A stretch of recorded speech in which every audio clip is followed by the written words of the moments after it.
Hi, my name's Lytle, and I want to tell you a story. The hobby of photography is blowing up right now. Cameras have gotten more accessible, social media has made photos an easy way to share, and now anyone with a DSLR and an Instagram can feel like a pro. And this trend has been a big win for camera companies because they've started convincing us that better gear equals better pictures. But a camera is just a tool we use to tell a story through a photo. Joe Rosenthal's picture of the flag being raised in Iwo Jima is not iconic because of how many megapixels it is. It's iconic because of the story it tells. And since a photo's composition is the window to that story, we should be focusing more on our composition rather than our camera. So how can we compose better photos to get those sweet Instagram likes? Well, one of the easiest ways is actually to do some math. Don't click off this video.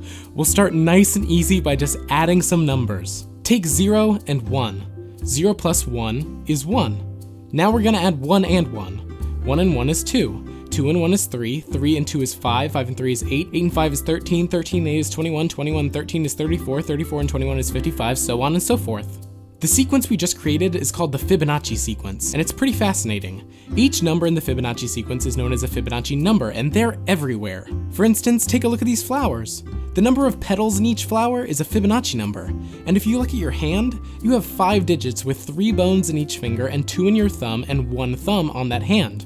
All Fibonacci numbers. You can find these numbers all across the natural world if you're not convinced of their significance, but you and I both know we're just after those sweet Instagram likes, so we're just gonna take each set of Fibonacci numbers and divide them. And what we'll see is we get closer and closer to this irrational number that computes to about 1.618033, known as phi, or the golden ratio.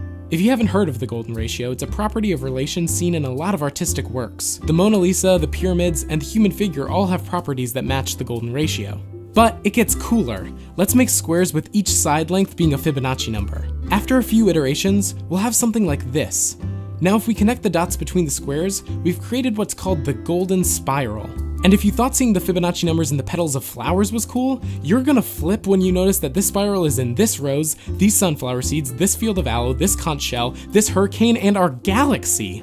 We treat math like it's the opposite of art, but that couldn't be farther from the truth.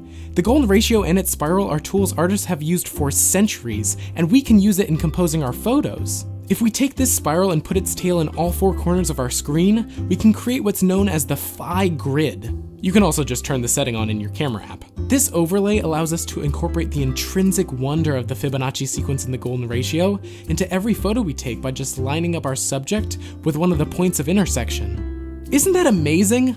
By understanding a mathematical pattern inherent in our natural world, we can take better pictures. Be warned though, that doesn't mean that any picture we take using the phi grid will be amazing. Math isn't magic. It's like our camera. It's a tool we can use to tell a story, but it's still on us to find a great story to tell. Thanks for watching. Hi, my name is Lytle, and this is The Curiository, an educational YouTube channel focused on being curious and endlessly pursuing knowledge. If I haven't earned your subscription, share this with a friend and maybe I'll earn theirs. I'd also like to thank Harry and Erika, Lesile Jeans, Karen and Bob Lawson, and my parents for being top supporters over on Patreon. If you want to help support this show, consider becoming a producer like those lovely people. Thank you so much for watching, and I'll see you next time in The Curiository.